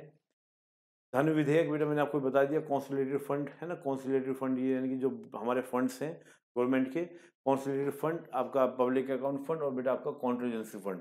ये बेटा मैंने तीनों आपको बताया। संचित नहीं बेटा, दो तरह के आपके एक्सपेंसेस होते हैं। एक तो बेटा होता है रिजर्व, और एक होता है बेटा बजट। रिजर्व होते हैं यानी कि जो कॉन्सोलिडेटेड फंड से हर बार ऑटोमेटिकली निकलते रहते हैं, उसको बार बार वोटिंग के लिए पेश नहीं करना पड़ता। और कुछ बेटा ऐसे होते हैं जो आपके लिए हर साल बजट बनता है, बजट के माध्यम से कॉन्स्टिट्यूट फंड से पैसा बेटा निकाला जाता है। रिजर्व एक्सपेंसेस कौन से बेटा? प्रेसिडेंट, वाइस प्रेसिडेंट, लोकसभा के अध्यक्ष, उपाध्यक्ष, राज्यसभा के उपसभापति का बेटा वेतन भत्ता और कार्यालय व्यय, ये सारे बेटा संचित निर्धारित हैं, इनकी ये बजट के अंदर पेश नहीं होंगे। सुप्रीम कोर्ट के जजों के बेटा वेतन भत्ता पेंशन, हाई कोर्ट के बेटा केवल पेंशन, वेतन भत्ता मिलेगा संबंधित राज्य से। बेटा सीएजी, यूपीएससी के जो बेटा आपके मेंबर हैं, अध्यक्ष हैं, उनके बेटा वेतन भत्ता पेंशन सबसे निर्धारित होगा बेटा। सुप्रीम कोर्ट, कैग और यूपीएससी के बेटा ऑफिस एक्सपेंसेस बेटा क्या होते हैं? भारित होते हैं। भारत सरकार का बेटा कोई भी लोन है, भारत सरकार ने कोई भी लोन लिया बेटा, वो भी आपका संविधानित होगा। न्यायपालिका के निर्णय की राशि, न्यायपालिका ने कोई डिसीजन दिया और सरकार को वो पैसा देना पड़ेगा उस व्यक्ति को, किसी भी संस्था को, तो बेटा वो भी संचित में भारित होगा। संसद का बेटा कोई भी शुल्क, पार्लियामेंट कोई भी अगर शुल्क लगाती, फीस लगाती है, वो भी। और पार्लियामेंट जाएगी तो बेटा कोई भी और क्या कर सकती है? लगा सकती है, कंडीशन लगा सकती है, कोई और भी बेटा एक्सपेंसेस को भारित कर सकती है, रिजर्व कर सकती है। बेटा जो वोटिंग के लिए हर साल हम क्या करते हैं बेटा? बजट पेश करते हैं। बजट बेटा आपको याद होगा वार्षिक वित्तीय विवरण कहा जाता है उसको, अनुच्छेद बेटा आपका 112 में आता है, यानी कि एनुअल फाइनेंशियल स्टेटमेंट। बेटा जो एनुअल फाइनेंशियल स्टेटमेंट है, ये पूरा बेटा मनी बिल की तरह होता है। बजट में बेटा मनी बिल की तरह, तो annual financial statement, financial bill की बात नहीं कर रहा हूँ बेटा, एनुअल फाइनेंशियल स्टेटमेंट की बात कर रहा हूँ। बेटा इसमें 3 तरह की बेटा बात होती है कि कितना आपको एक्सपेंसेस करने हैं, कहाँ से आपको प्राप्त होगा, कितना आपको घाटा है, ये तीनों बेटा इसमें चर्चा होती है। बजट बेटा 6 अवस्थाओं से गुजरता है। बेटा सबसे पहला क्या होता है, बजट पेश करना, जो बेटा आपका वित्त मंत्री द्वारा पेश किया जाता है। फिर बेटा कॉमन चर्चा होती है 3-4 दिन। फिर बेटा विभागीय समिति जो 12-24 समितियाँ उनके पास भेजा जाता है बेटा, तकरीबन 1 महीने तक वो विचार करती हैं। कि बेटा उसपे पूरा चर्चा होती है। फिर बेटा अनुदान की माँगें होती हैं। अनुदान की यानी कि जो जिन-जिन बेटा जैसे मान लो टोटल माँगें रखी जाती हैं, 109 माँगें रखी जाती हैं। 103 आम जनता से रिलेटेड होती है बेटा, इसमें 6 आपकी आर्मी से संबंधित होती हैं। तो किस-किस मंत्रालय को कौन-कौन कितना पैसा दिया जाएगा बेटा, वो अनुदान की माँग पर मतदान होता है कि हाँ भाई दे दिया जाए। बेटा इसी समय कुछ कटौती प्रस्ताव भी आते हैं। फिर बेटा बाद में क्या होता है, 5वां स्टेप विनियोग विधेयक पारित करना, यानी कि विनियोग विधेयक जो अनुदान की माँग थी उसको पारित करके क्या होता है, सभी मंत्रालयों को अलग-अलग पैसा ट्रांसफ़र कर दिया जाता है। फिर बाद में बेटा वित्त विधेयक यानी कि टैक्स का जो कलेक्शन, जितना भी टैक्स लगाया गया उसमें कहाँ-कहाँ से क्या-क्या होना है, उसका बेटा पूरा-पूरा चर्चा हो जाती है। बेटा ये अनुदान के बहुत सारे प्रकार हैं। एक अनुपूरक अनुदान, अतिरिक्त अनुदान, अधिक अनुदान, प्रत्यनुदान, अपवाद अनुदान, सांकेतिक अनुदान। ये बेटा आपने पढ़ा भी होगा। अनुपूरक बेटा क्या है कि किसी विशेष वर्तमान वित्त वर्ष के किसी विशेष सेवा हेतु अधिकृत राशि जब अपर्याप्त पाई जाती है, यानी कि जब पैसा कम पड़ जाए तब बेटा इसकी मांग होती है। अतिरिक्त अनुदान की बेटा क्या है कि उस समय दिया जाता है कि जब बेटा कोई बेटा उस बजट में जिसको बारे में सोचा ना गया हो, कोई नई सेवा शुरू करनी पड़ जाए जिसके बजट में हमने सोचा नहीं था कि भाई ये नई सेवा शुरू करनी पड़ सकती है, इमरजेंसी हो सकती है किसी बात को लेकर। अधिक अनुदान बेटा क्या होता है कि जब अधिक व्यय हो जाता है, मतलब हमसे खर्चा ज़्यादा हो जाता है किसी चीज़ में, जिसकी हमने बेटा कल्पना नहीं की थी बजट के अंदर, तब ये बेटा दिया जाता है। प्रत्यनुदान बेटा क्या होता है कि सामान्यतः बेटा प्रत्यनुदान बेटा क्या होता है कि जब भी अगर उसको बेटा बजट में रखा ना गया हो, लेकिन ये ब्लैंक चेक की तरह होता है कि सरकार को अगर जरूरत पड़ती है तो कभी भी क्या कर सकती है बेटा, वोट ऑफ क्रेडिट, सरकार अपनी जरूरत के लिए बेटा क्या कर सकती है, इसको निकाल सकती है। अपवाद अनुदान बेटा विशेष उद्देश्य प्रदान किया जाता है, ये वर्तमान सेवा का हिस्सा नहीं होता। बेटा मान लीजिए हमें खर्चा आज करना पड़ रहा है, लेकिन अब इसका लाभ मिलना नहीं है, लाभ मिलना है 5 साल बाद, 3 साल बाद, 2 साल बाद, तब बेटा ये वाली मांग की जाती है, लेकिन खर्चा भी करना पड़ेगा। सांकेतिक अनुदान बेटा ये क्या होता है कि अनुदान तब होता है जब प्रस्तावित की सेवा के अतिरिक्त नई सेवा के लिए धन की आवश्यकता होती है और सांकेतिक रूप में लोकसभा के समक्ष बेटा वोट के लिए प्रस्तुत किया जाता है और लोकसभा इस मांग को स्वीकार करती है तो राशि उपलब्ध कराई जाती है। बेटा इसमें क्या होता है कि मान लीजिए पेश किया गया है, किसी खास कोई सेवा दे रहे हैं, उस सेवा से जुड़ी कोई सेवा, मान लो मेट्रो चलानी है, मेट्रो तक बेटा लोग पहुंच नहीं रहे हैं तो मेट्रो फीडर बस चलाई गई, तो बेटा उससे संबंधित सेवा के लिए ये बेटा आपका खर्चा दिया जाता है। बेटा इसके अलावा आपने सुना होगा लेखानुदान। बेटा क्या होता है कि बजट को पास करने में तकरीबन 2 महीने का समय मिल लगता है, तो बेटा उस 2 समय के लिए छठवां हिस्सा बजट का दिया जाता है, इसको लेखानुदान बोलते हैं बेटा। विनियोग विधि मैंने आपको तो बता ही दिया। अंतरिम बजट वोट ऑफ अकाउंट बेटा ये क्या होता है कि अंतरिम बजट बेटा क्या होता है कि जब चुनावी वर्ष के दौरान, यानी कि जैसे मान लीजिए अब 2024 का बेटा चुनाव होना है, तो 2024 के समय बेटा जो आपका अगले साल शुरुआत में जो बजट सेशन होगा वो बेटा क्या होगा आपका, वो आपका अंतरिम बजट होगा, यानी कि फिर उसके बाद तो नई लोकसभा करेगी। वो बात अलग है कि चुनकर वही आ जाए, वो बात अलग है। ये बेटा धन विधेयक, वित्त विधेयक को मैंने इसमें डिटेल से बताया, बाकी मैंने आपको ब्रीफ बता ही दिया पूरा। बेटा पार्लियामेंट्री प्रोसीजिंग, यानी कि पार्लियामेंट्री बेटा कार्रवाई, हम पार्लियामेंट्री कार्रवाई की बेटा बात करें कि पार्लियामेंट के अंदर बेटा क्या क्या कार्रवाई की जाती हैं। हम बेटा पार्लियामेंट को अगर देखें तो बेटा क्या है पार्लियामेंट्री कार्रवाई में, बेटा सत्र को आहूत करना, सत्रावसान करना, विघटन करना, ये बेटा तीनों काम, यानी कि समन, प्रोगेशन, डिसॉल्व, बेटा ये सब काम कौन करता है, आपका प्रेसिडेंट करते हैं। स्थगन जो होता है बेटा कहते हैं ना 1 घंटे के लिए, 2 घंटे के लिए, कल तक के लिए, ये सब काम बेटा पीठासीन अधिकारी करती है। पीठासीन यानी कि आपका स्पीकर ही आपका सभापति चेयरमैन करते हैं। बेटा संसदीय कार्रवाई की बात करें तो बेटा 3 सत्र होते हैं, बजट सेशन, मानसून सेशन और आपका विंटर सेशन। फरवरी से मई, जुलाई सितंबर, नवंबर से दिसंबर। बेटा 2 बैठकें होती हैं, एक तो 11 से 1 बजे तक और दूसरी आपका 2 से 6 बजे तक, ये 2 मीटिंग बेटा आपकी होती हैं। बेटा इसमें बात करें शुरुआत पहले प्रश्नकाल से होती है। प्रश्नकाल बेटा लोकसभा में तो होता है 11 से 12 बजे तक। राज्यसभा में जो बेटा प्रश्नकाल होता है बेटा वो नवंबर 2014 तक तो क्या हो रहा था, ये बेटा चेंज किया गया था, 2011 से लेकर नवंबर 2014 तक बेटा 2 से 3 बजे तक हुआ था। 2011 से पहले बेटा क्या होता, 2011 से पहले 11 बजे से 12 बजे तक ही होता था, लेकिन देखा जाता था कि मंत्रियों को बड़ी दिक्कत होती है, भाई लोकसभा में भी उत्तर देना है, फिर राज्यसभा में उत्तर देना है, आने जाने की दिक्कत, मतलब समस्या कुछ बातें होती थी। चाहते थे भाई प्रश्नकाल में सभी जगह मेंबर यानी जो मंत्री उपस्थित रहे। तो 2011 से लेके 2014 तक बेटा 2 से 3 बजे तक किया गया। लेकिन 2 से 3 में बेटा समस्याएँ हुई। समस्या ये हुई कि 1 से 2 लंच होता था। लंच के बाद बेटा लोग आते नहीं थे, मतलब बहुत सारी दिक्कतें होती थी। फिर 2014 से बेटा चेंज कर दिया गया, तो प्रश्नकाल जो होता है लोकसभा के अंदर, वो सॉरी राज्यसभा के अंदर बेटा 12 बजे से 1 बजे तक होता है। लोकसभा में 11 बजे से 12 बजे तक होता है। बेटा जो भी प्रश्न पूछे जाते हैं, 3 तरह के बेटा प्रश्न आपके अंदर पूछे जाते हैं। तारांकित प्रश्न यानी कि स्टार्टेड क्वेश्चन, अनस्टार्टेड क्वेश्चन और शॉर्ट नोटिस क्वेश्चन। बेटा स्टार्टेड क्वेश्चन हो, शॉर्ट नोटिस क्वेश्चन हो, इनको समझ लीजिएगा। बेटा स्टार्ट क्वेश्चन जो होते हैं, इनके तारांकित प्रश्न वो होते हैं जिनका उत्तर बेटा मौखिक लिया जाता है। जब ये घोषणा हो जाती है कि फलाना तारीख से क्या होगा, जैसे हम लोग बात करें बजट सेशन की 1 फेब को होता है, तो बेटा 15-16 दिन पहले, 20 दिन पहले प्रेसिडेंट अधिसूचना जारी कर देते हैं, डिक्लेरेशन कर देते हैं कि भाई इस तारीख को सत्र आउट होगा। तो बेटा तभी से क्या होता है, क्वेश्चन की जानकारी दी जाती है मेंबर के द्वारा कि हमें ये क्वेश्चन पूछ रहा है। तो बेटा जो महासचिव होते हैं स्पीकर के साथ बैठकर लिस्ट तैयार कर लेते हैं कौन कौन सा क्वेश्चन। जब मेंबर ये पूछता है कि मुझे इसका प्रश्न उत्तर चाहिए, तो बेटा उसको स्टार्ट कहा जाता है। जिसमें कहता है कि मुझे लिखित में चाहिए, उसको अनस्टार्ट कहा जाता है। और जो बेटा वो 20-21-15 दिन में नहीं दिया जाता, तो बेटा 10 दिन के कम समय में दिया जाता है। इनके 10 दिन रह गए सत्र में, तब दिया जाता है, उसको शॉर्ट नोटिस क्वेश्चन कहा जाता है। शॉर्ट नोटिस क्वेश्चन का उत्तर बेटा मौखिक दिया जाता है, जबकि आपका जो अनस्टार्ट क्वेश्चन है बेटा उसका केवल क्या होता है, लिखित में उत्तर होता है, लिखित में दिया जाता है। बेटा जो आपका स्टार्टेड क्वेश्चन है, इसमें क्रॉस क्वेश्चन करने का बेटा क्या पूरा प्रोविजन होता है। व्यक्तिगत सदस्य बेटा क्या कर सकते हैं, कोई मंत्री नहीं, ये मंत्री से नहीं पूछ सकते, बल्कि किसी अन्य मेंबर से पूछ सकते हैं। बेटा उसको बोला जाता है पर्सनल मेंबर क्वेश्चन। बेटा शून्यकाल, बेटा 12 से 1 बजे तक बेटा क्या होता है, आपका शून्यकाल होता है। जैसे 11 से 12 का तो एक व्यवस्थित पूरी प्रक्रिया थी कि पहले ही प्रश्न बेटा पूछ लिए जाते हैं। बेटा इसमें पूरी संख्या भी निश्चित होती है कि एक दिन में आपके जो स्टार्ट क्वेश्चन है मैक्सिमम 20 पूछ सकते हैं। ऐसे बेटा बहुत सारी कंडीशन में लगाई गई हैं।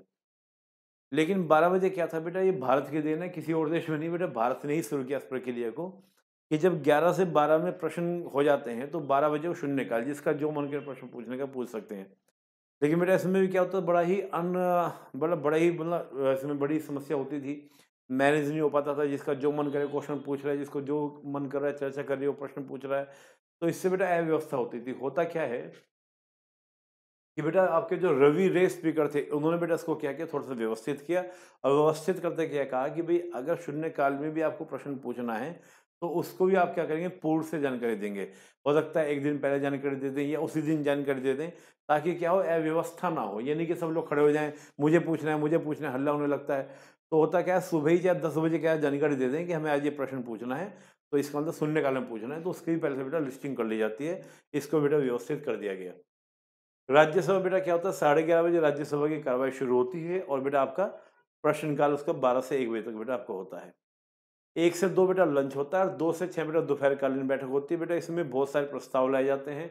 जैसे आपको हम बात करें, 3 कैटेगरी मुख्य होते हैं: महत्वपूर्ण प्रस्ताव, स्थानापन्न प्रस्ताव और आपका पूरक प्रस्ताव। बेटा जो महत्वपूर्ण प्रस्ताव होता है, जिस पर क्या होता है, जैसे किसी पर महाभियोग लाना हो, राष्ट्रपति के ऊपर मुख्य निर्वाचन आयुक्त को हटाना हो, इसको बेटा महत्वपूर्ण प्रस्ताव कहा जाता है। स्थानापन्न प्रस्ताव बेटा वो होता है जो मूल प्रस्ताव के स्थान पर लाया जाता है। भाई अब इसको चर्चा बंद करो, ये बहुत चर्चा हो चुकी है, इस पर बेटा चर्चा की जाए। पूरक प्रस्ताव बेटा क्या होता है कि जो मूल प्रस्ताव से संबंधित प्रस्ताव होता है, यानी कि उस पे मतलब क्या है, साहब इस पर चर्चा हो ही रही है, हाथों हाथ इससे जुड़ा ये भी विषय है, इस पर भी हाथों हाथ क्या करिए, चर्चा कर लीजिए। बेटा उसको बोल देते हैं पूरक प्रस्ताव। पूरक प्रस्ताव भी बेटा 3 तरह के होते हैं: सहायक, स्थान लेने वाला, और आपका बेटा आपका संशोधन वाला। सहायक बेटा क्या होता है कि किसी विषय से संबंधित मतलब उसी विषय से संबंधित होता है। स्थान लेने वाला यानी कि उसके स्थान पर दूसरा लाके खड़ा कर दिया जाए। और संशोधन जो बेटा चर्चा चल रही है उसमें कुछ चेंज करने वाला होता है। इसके अलावा बेटा आपका संकल्प। संकल्प में बेटा क्या होता है, मूल प्रस्ताव की तरह ही होते हैं। मतलब ये समझ लीजिए, मूल प्रस्ताव की तरह बेटा संकल्प रखे जाते हैं। लोक महत्व के किसी विषय बेटा लाए जा सकते हैं। संकल्प बेटा 3 तरह के होते हैं आपके: गैर सरकारी सदस्य के द्वारा, सरकारी सदस्य के द्वारा, संवैधानिक संकल्प यानी कि संविधान के किसी मुद्दे के द्वारा। बेटा गैर सरकारी जो सदस्यों का संकल्प होता है, मूल प्रस्ताव की श्रेणी में ही आता है। बेटा ये पढ़ा होगा आप लोगों ने। दूसरे शुक्रवार को बेटा सेकंड जो आपका फ्राइडे होता है, उसके बेटा बैठक के अंतिम 2.5 घंटे में बेटा ये उठाया जा सकता है, और अध्यक्ष सभापति की बेटा स्वीकृति लेने के बाद में ये उठाया जाता है। सरकारी संकल्प बेटा मंत्री द्वारा किसी भी दिन उठाया जा सकता है। इसकी सूचना बेटा पहले महासचिव को देनी होती है, और ये बेटा क्या होता है, स्पीकर और सभापति की सहमति पर। संवैधानिक बेटा इसको सरकारी भी और आपका गैर सरकारी भी। बेटा ध्यान लीजिएगा, सरकारी अगर विधेयक कहते हैं, सरकारी विधेयक का मतलब सिंपल मंत्री द्वारा, और गैर सरकारी यानी कि नॉन गवर्नमेंट मेंबर मतलब बेटा ये है कि आपके जो मंत्री नहीं है, मंत्री के अलावा सारे विधेयक बेटा आपके गैर सरकारी, चाहे उसमें बेटा रूलिंग पार्टी के मेंबर ही क्यों ना हो, चाहे अपोजिशन क्यों ना हो, उन सबको आपका गैर सरकारी बोला जाता है बेटा आपका। प्रस्ताव और संकल्प में बेटा अंतर क्या होता है, इसको अंतर को मैं हल्का बता दूं। प्रस्ताव जब आएगा बेटा मतदान जरूरी नहीं है कि होई, लेकिन अगर संकल्प आएगा तो बेटा संकल्प की कंडीशन में वोटिंग होना जरूरी है, मैंडेट है कि वोटिंग होगा ही होगा। मूल प्रस्ताव पे बेटा स्थानापन्न प्रस्ताव भी पेश किए जा सकते हैं, लेकिन कमाल की बात यह बेटा संकल्प के ऊपर कोई स्थानापन्न प्रस्ताव नहीं आएगा, उसको हम बदल नहीं सकते। क्या ना, मूल प्रस्ताव चर्चा हो रही है तो क्या भाई इसको हटाओ, वो चर्चा होगी, और स्थानापन्न प्रस्ताव लेकर आ जाओ। संकल्प अगर आया है तो संकल्प पे उसी पर चर्चा होगी, यानी कि संकल्प है ना, निश्चित है इस पर चर्चा होनी होनी है, वोटिंग भी होनी होनी है। तो बेटा कहा जाता है सभी संकल्प मूल प्रस्ताव की श्रेणी में आते हैं, लेकिन ये जरूरी नहीं कि सभी संकल्प जो है मूल प्रस्ताव हो। बेटा ये बड़ी इंटरेस्टिंग बात समझ में आ गया हो बेटा आपको, प्रस्ताव और संकल्प में अंतर। बेटा इसके अलावा आपका कटौती प्रस्ताव होता है। बेटा कटौती प्रस्ताव ये होता है, एक तो बेटा साधारण कटौती प्रस्ताव, एक कटौती प्रस्ताव, एक बेटा कंगारू कटौती प्रस्ताव, एक बेटा आपका गिलोटिन कटौती प्रस्ताव। बेटा साधारण कटौती प्रस्ताव क्या होता है कि जब किसी बिल के ऊपर कहा कि भाई वोटिंग करवा दो, अब इस बिल के ऊपर क्या हो जाए, चर्चा हो जाए, बहुत देर चर्चा हो चुकी है, इस पर वोटिंग करवा दीजिए। बेटा घटकों में कटौती प्रस्ताव क्या होता है कि चर्चा से पूर्व क्या होता है, किसी विधेयक का एक समूह बना लिया जाता है, किसी विधेयक का समूह, और बहस के दौरान सिर्फ उसी पर बहस होती है और संपूर्ण भाग को मतदान के लिए रख दिया जाता है। मतलब मोटी बात क्या हुई कि जैसे पूरा बिल है तो बेटा पूरे बिल पे चर्चा ना कराकर बिल के क्या करते हैं, उसके कुछ खास खास भाग पर क्या करते हैं बेटा, चर्चा करवा लेते हैं। पहले से बेटा क्या होता है, मतलब जैसे एक बिल है, बिल के अंदर 10 भाग हैं, तो 5 उसके पार्ट ले लिए, 5 पार्ट का एक समूह बनाकर उन पर चर्चा करा ली, बाकी को छोड़ दिया गया, लेकिन वोटिंग पूरे पे करा ली गई। इसको बोलते हैं बेटा घटकों में प्रस्ताव। कंगारू बेटा क्या होता है कि महत्वपूर्ण खंडों पे चर्चा, यानी कि आप पहले से नहीं होता किस पर चर्चा होगी। यहाँ पर मान लो किसी बिल पर चर्चा हो रही है, पहला भाग इंपॉर्टेंट चर्चा हो गई, दूसरे स्पीकर पहुंचेंगे, इस पर चर्चा की जाए या ना की जाए, सबने कहा नो तो हटा दिया, तीसरे पे आ गए, तो बेटा ये कहते हैं जंप करके, कूद कूद कर। बेटा अगला आपका गिलोटिन, जिन मांगों बेटा चर्चा नहीं हो पाती उनको बिना चर्चा के बगैर ही क्या होता है, मतदान कर दिया जाता है। मान लीजिए बहुत सारा समय हो गया, बहुत सारे बिल हैं, समय मिल नहीं पा रहा चर्चा करने के लिए, तो कभी सीजन को क्या कर लो, वोटिंग करा लो। बेटा एक और मैं आपको बता दूं कि बजट के दौरान भी बेटा क्या होता है, कटौती प्रस्ताव आते हैं। वहाँ 3 तरह के कटौती प्रस्ताव आते हैं। एक तो होता है पॉलिसी कट मोशन, नीति निर्मोदन कटौती प्रस्ताव, एक होता है बेटा इकोनॉमी कट मोशन, मितव्ययता कटौती प्रस्ताव, और एक होता है बेटा सांकेतिक कट मोशन, यानी कि आपका टोकन कट मोशन। ये बेटा बजट के समय आता है, जब अनुदान की मांग होती है, चौथा स्टेप होता है, तब आता है। नीति निर्मोदन कटौती प्रस्ताव क्या होता है बेटा कि इसमें कह देते हैं, जैसे मान लो किसी मंत्रालय को आगे कि 10,000 करोड़ रुपया चाहिए, तो विपक्ष कहेगा कि इस राशि को घटाकर 1 रुपया कर दो, मतलब 10,000 करोड़ की जगह 1 रुपया कर दो। तो बेटा सबसे बड़ी आलोचना मानी जाती है। अगर ये प्रस्ताव पारित हो जाता है तो बेटा सरकार को इस्तीफा देना बाध्यकारी हो जाता है, इस्तीफा देना पड़ता है कि आप ये पास नहीं करा पाए, तो जनरल बेटा होगा ही नहीं, क्योंकि सरकार मेजोरिटी में है। मितव्यय कटौती प्रस्ताव क्या होता है बेटा, एक सजेशन सुझाव की तरह होता है। जैसे 10,000 करोड़ रुपये मांग रही है सरकार की, इस खर्चे के लिए 10,000 करोड़ चाहिए, तो अपोजिशन कहेगा जी ये काम तो आप 8,000 करोड़ में भी कर सकते हैं, 2,000 करोड़ की और एक्स्ट्रा खर्च कर रहे हैं। ये आमतौर से आता रहता है, एक सुझाव की तरह से होता है। सांकेतिक कटौती प्रस्ताव यानी कि आपका टोकन कट मोशन, बेटा ये क्या होता है, कोई खास शिकायत के लिए होता है, कोई खास मैसेज के लिए। जैसे मान लीजिए 10,000 करोड़ की कोई खर्चा होना है, उसमें बता रखा हम ये खर्चा ऐसे ऐसे करेंगे, तो वो कहेंगे भाई जो आप ये 1,000 करोड़ रुपए खर्चा कर रहे हैं, सब सेटिस्फाइड नहीं है, इसको घटा कर 100 रुपया कर दो, इसमें क्या 100 रुपये कम कर दो, तो मतलब इसमें से घटाकर 100 रुपया कम कर दो, तो क्या होगा, वो एक खास शिकायत दर्ज करने के लिए उसको बोलते हैं सांकेतिक। बेटा इसके बाद धन्यवाद प्रस्ताव, जब बेटा प्रेसिडेंट स्पीच देते हैं, आप जानते हो, मैं बताया था आपको कि प्रेसिडेंट बेटा पहले प्रत्येक सत्र के पहली बैठक में और नई लोकसभा की पहली बैठक में प्रेसिडेंट आपका क्या देते हैं, स्पीच देते हैं। वो स्पीच बेटा मंत्रिपरिषद के द्वारा तैयार की जाती है। उस स्पीच के बाद बेटा पीएम के द्वारा धन्यवाद प्रस्ताव, थैंक यू मोशन लाया जाता है। थैंक यू मोशन पास ना भी हो तो बेटा कोई फर्क नहीं पड़ता, सरकार इस्तीफा देने के लिए बाध्यकारी नहीं है। हालांकि ऐसा होगा नहीं, क्योंकि सरकार मेजोरिटी में पास हो ही जाता है बेटा प्रस्ताव भी। बेटा अविश्वास प्रस्ताव ये विपक्ष के द्वारा लाया जाता है बेटा, लेकिन कम से कम 50 सदस्य लोकसभा के अंदर ही आएगा, राज्यसभा में नहीं आएगा। 50 सदस्य हस्ताक्षर करके प्रस्ताव लेकर आएंगे, 50 सदस्य बेटा, और 10 दिन की बेटा पूर्व सूचना पर लाया जाएगा। 10 डेज की पहले से क्या होगी, इन्फॉर्मेशन होगी, और कारण बताना बेटा इसके लिए क्या है, रीजन बताना क्या इंपॉर्टेंट नहीं, किस कारण से लाया गया है।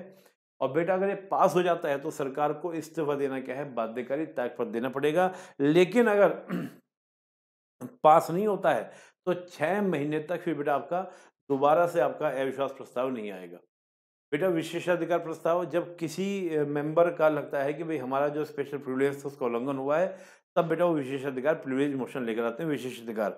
और विशेषाधिकार वही बेटा जो मैंने आपको पार्लियामेंट प्रिविलेज में आर्टिकल 105 के तहत बताया था। ध्यानाकर्षण प्रस्ताव बेटा कोई ऐसा मुद्दा जिस पर मंत्री का ध्यान आकर्षित करना हो तो बेटा उसके लिए आपका ध्यानाकर्षण प्रस्ताव लाया जाता है।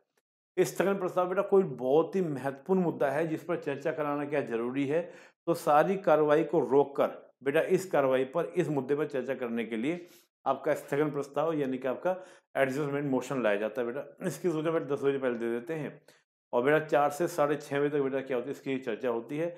इसमें बेटा बहुत सारी क्या होती है, कंडीशन बेटा इसके ऊपर आरोपित होती है कि जैसे एक साथ बहुत सारे मुद्दे नहीं उठाए जाएंगे, जो मुद्दा पहले उठाया जा चुका है वो नहीं उठाया जाएगा, कम से कम 2.5 घंटे की चर्चा का विषय होना चाहिए, कोई मामला न्यायपालिका में पेंडिंग है वो नहीं आएगा, तो बहुत सारी कंडीशन इसके ऊपर लगी हुई है। क्वेश्चन बेटा अक्सर इससे पूछा जाता है, इसको आप थोड़ा सा देख लीजिएगा, मैंने इसमें बेटा पूरा डाला हुआ है, स्क्रीनशॉट लेके आप पढ़ लीजिएगा कि क्या क्या सीमाएं हैं, ये एक बार आप देख लीजिएगा स्क्रीनशॉट लेके, मैंने बताई दिया आपको ब्रीफ। बेटा अगला आपका निंदा प्रस्ताव, ये बेटा सरकार की या किसी मंत्री की निंदा करने के लिए लाया जाता है। हालांकि बेटा अगर ये प्रस्ताव पारित हो जाए तो सरकार इस्तीफा देने के लिए बाध्य नहीं है, लेकिन सदन में एक आश्चर्य प्रकट जरूर किया जाता है, हाँ आप बिल भी पास नहीं करा पाए, तो बेटा उस तरह की चीज आपको देखने को मिलती है, तो त्यागपत्र देना बेटा जरूरी नहीं है। अल्पकालीन चर्चा, 2 घंटे तक की चर्चा, कोई मुद्दा ऐसा है जिस पर चर्चा होना जरूरी है, लेकिन मैक्सिमम क्या होता है बेटा 2 घंटे तक की चर्चा हो सकती है, 2 घंटे से ज्यादा इस पर चर्चा नहीं होगी। ऐसा कोई मुद्दा इस पर 2 घंटे तक की चर्चा। अनियत दिन वाले प्रस्ताव, किसी मुद्दे पर किसी मेंबर को बेटा चर्चा करवानी है, लेकिन वो अभी ये नहीं कि किस दिन करनी है, क्या होना है, कब होना है, ये इसमें चर्चा नहीं होती, किसी भी दिन बेटा चर्चा हो सकती है। उस प्रस्ताव देते हैं कि सर जब भी समय मिले इस पर चर्चा करवा दीजिएगा बेटा। आधे घंटे की चर्चा, कोई महत्वपूर्ण विषय रह गया हो, महत्वपूर्ण विषय हो जिस पे कुछ शॉर्ट में चर्चा करनी हो, उसको बेटा आधे घंटे की चर्चा, इसको कई बार चाय की चर्चा भी बोल देते हैं। बेटा ये लोकसभा में 3 दिन होता है, 5:30 से 6 बजे तक, और अल्टरनेट डेज होता है, MWF को होता है। राज्यसभा बेटा किसी भी दिन 5 से 5:30 बजे तक हो सकता है बेटा। संसदीय समाचार, बेटा सिंपल सी बात है, पार्लियामेंट्री न्यूज़ बेटा जो राज्यसभा की न्यूज़ होती है उसी को बेटा पार्लियामेंट्री न्यूज़ कहा जाता है। राज्यसभा ही सारे डॉक्यूमेंट रखती है, लोकसभा के भी और राज्यसभा के भी।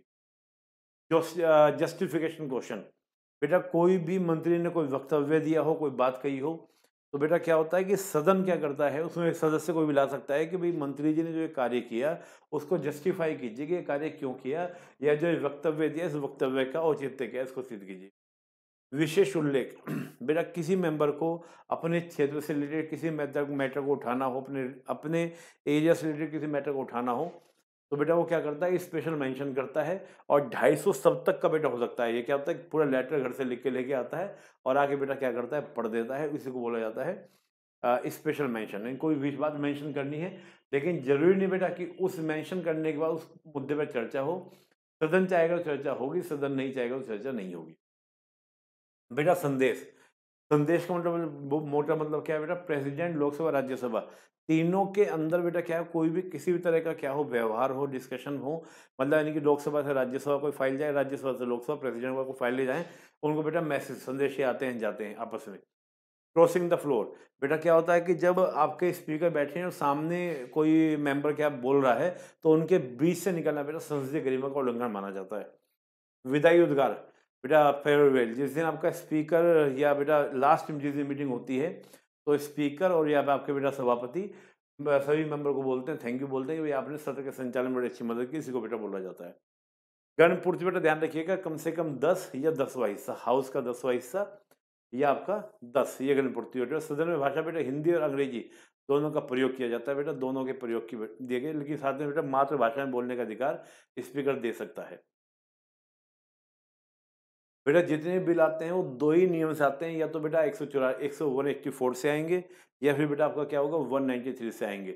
अगर 184 से आए बेटा तो 184 से आएंगे तो उसमें ध्यान रखना है कि चर्चा के साथ मतदान भी होगा। 193 के थ्रू आएंगे तो बेटा केवल मतदान होगा।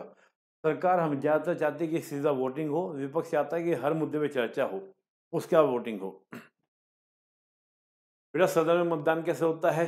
पहले तो बेटा स्पीकर क्या करवा लेते हैं, यस और नो करवा लेते हैं। जो पक्ष में है आयज़, जो फेवर में है, फेवर नहीं है वो नो, उसके बाद बेटा हो जाता है। मान लो उससे लगता है कि फाइनल नहीं हो पा रहा है, दिक्कत हो रही है कि समझ नहीं पा रहा है कि बहुमत है या नहीं है, तो बेटा वो जो आप देखते हैं ना बैल होती है, उन बैल को बेटा दबा करवा लेते हैं। उससे भी नहीं होता तो बेटा क्या सीधा लॉबिंग करवा दी जाती है कि जो भी हैं सबके नाम दर्ज करवा के लिखवा लिया जाता है, लॉबिंग करवा लिया जाता है बेटा मतदान। तो ये था बेटा आपका पार्लियामेंट, हमने पार्लियामेंट को समझा। मैं जानता हूँ कि थोड़ा स्पीड में मैंने पढ़ाया, लेकिन बेटा क्या है कि पूरा कवर करना था, ये मुझे 3-4 दिनों में इसको लेक्चर को लेता हूँ। लेकिन मैं कोशिश की कि शॉर्ट में आपको एक बार रिवाइज़ हो जाए और बाकी बेटा आप स्क्रीनशॉट्स भी ले लीजिएगा। नहीं तो आप मेरे टेलीग्राम चैनल से निपुण अलम्बैन के नाम से बेटा वहाँ से भी आप क्या कर सकते हैं, इस पूरे पीडीएफ को डाउनलोड कर सकते हैं। तो इस लेक्चर में इतना ही, फिर अगले लेक्चर में अगली बातें करेंगे।